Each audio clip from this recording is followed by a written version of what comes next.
क्या आपने कभी किसी मंदिर में महिलाओं को पुजारी, मस्जिदों में नमाज पढ़ते हुए और चर्च में पादरी बनते हुए देखा है? आखिर क्यों नहीं बन सकती महिलाएं पुजारी, जबकि आज भारत अमृत काल में प्रवेश कर चुका है।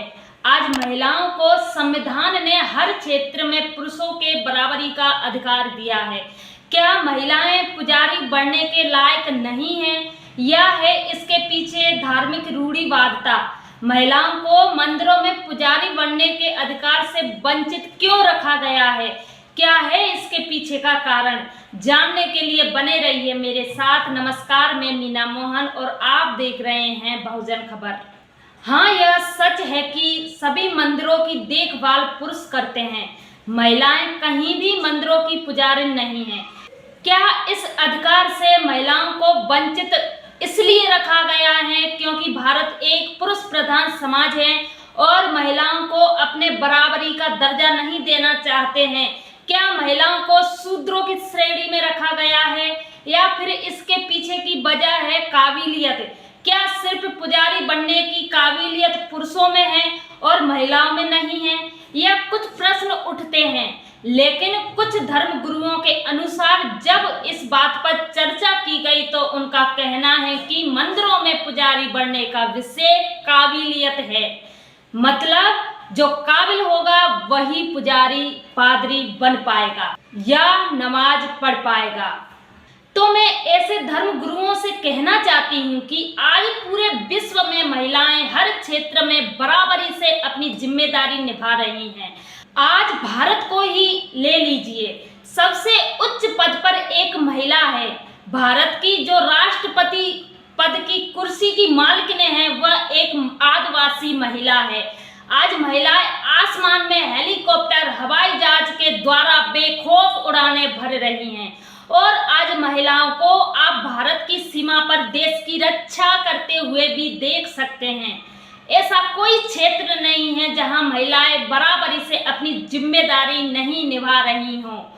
अब मैं जनाब धर्मगुरुओं से कहना चाहती हूं, क्या मंदिरों का काम इतना कठिन है कि महिलाएं इसको नहीं कर सकती हैं, जबकि अपने घरों में पूजा पाठ, साफ सफाई जैसे काम महिलाएं बड़ी सहजता से निभाती हैं? शायद पुरुषों की अपेक्षा महिलाएं इन कामों को बड़े अच्छे ढंग से कर सकती हैं। तो इस हिसाब से धर्म गुरुओं का महिलाओं की काबिलियत पर सवाल उठाना एकदम गलत है। अब दूसरी बात, धर्म के ठेकेदारों का कहना है कि महिलाएं हर महीने में मासिक धर्म जैसी समस्या से गुजरती हैं।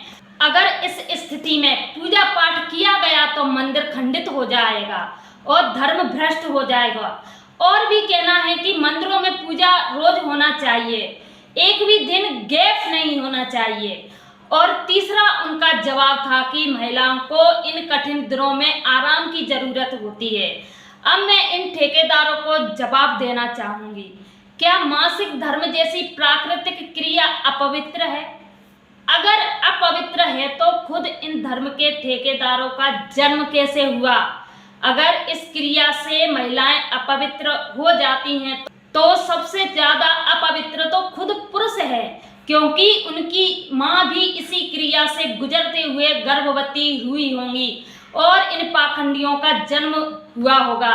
तब गर्भाशय में यह पाखंडी पूरे 9 महीने अपनी मां के पेट में रहकर आए हैं और उसी अपवित्र नारी के रक्त से इन पाखंडियों का जन्म हुआ। तो फिर यह पाखंडी पवित्र कैसे हो सकते हैं? तीसरा, पाखंडियों का मत था कि कठिन दिनों में महिलाओं को आराम की जरूरत होती है।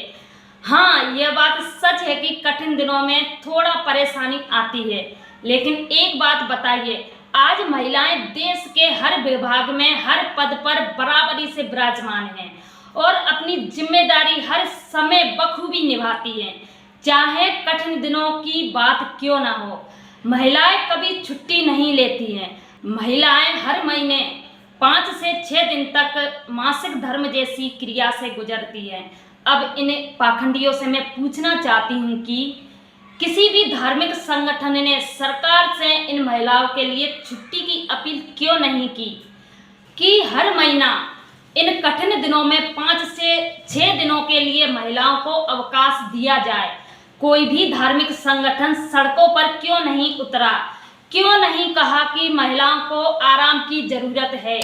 क्यों अभी तक इसके लिए संसद में आवाज नहीं उठाई गई?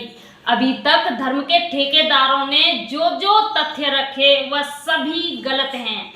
अब मैं बताती हूँ कि आखिर असली वजह क्या है। आखिर मंदिरों में महिलाओं को पुजारी क्यों नहीं बनाया जाता और चर्च में पादरी तथा मस्जिदों में नमाज क्यों नहीं पढ़ने दिया जाता? इसका एक कारण है मनुस्मृति में महिलाओं को शूद्रों की श्रेणी में रखा गया है और धर्म के ठेकेदार उसी परंपरा का पालन कर रहे हैं। आज भी लोग धर्म में इतने जकड़े हुए हैं कि अपनी माँ बहनों को भी इन अधिकारों से वंचित रख रहे हैं। जिस प्रकार से एक नीच जाति का व्यक्ति मंदिरों में प्रवेश नहीं कर सकता, शूद्र व्यक्तियों के प्रवेश से मंदिर खंडित हो जाता है, ठीक उसी प्रकार से धर्म के धार्मिक स्थान पर पुजारी पादरी की जिम्मेदारी महिलाएं नहीं निभा सकती। इससे उन ठेकेदारों का धर्म खतरे में आ जाता है और इन धार्मिक स्थानों में महिलाओं के प्रवेश मात्र से ही उनका जो स्थान है वो खंडित हो जाता है। भारत में महिलाएं सबसे ज़्यादा पूजा पाठ करती हैं, सदियों से पूजा पाठ करती आई हैं, लेकिन भगवान से अभी तक अपना यह अधिकार नहीं पा सकी हैं। मेरी समझ में नहीं आता यह भगवान इतना भेदभाव करता क्यों है, जबकि सबसे ज़्यादा भगवान की भक्ति महिलाएं करती हैं। फिलहाल इस वीडियो में इतना ही। आपकी इस खबर पर क्या राय है? अपने सुझाव हमें कमेंट बॉक्स में जरूर दें और हमारे इस वीडियो को अपने दोस्तों व रिश्तेदारों में ज़्यादा से ज़्यादा शेयर करें। चैनल को सब्सक्राइब करें। नमस्कार।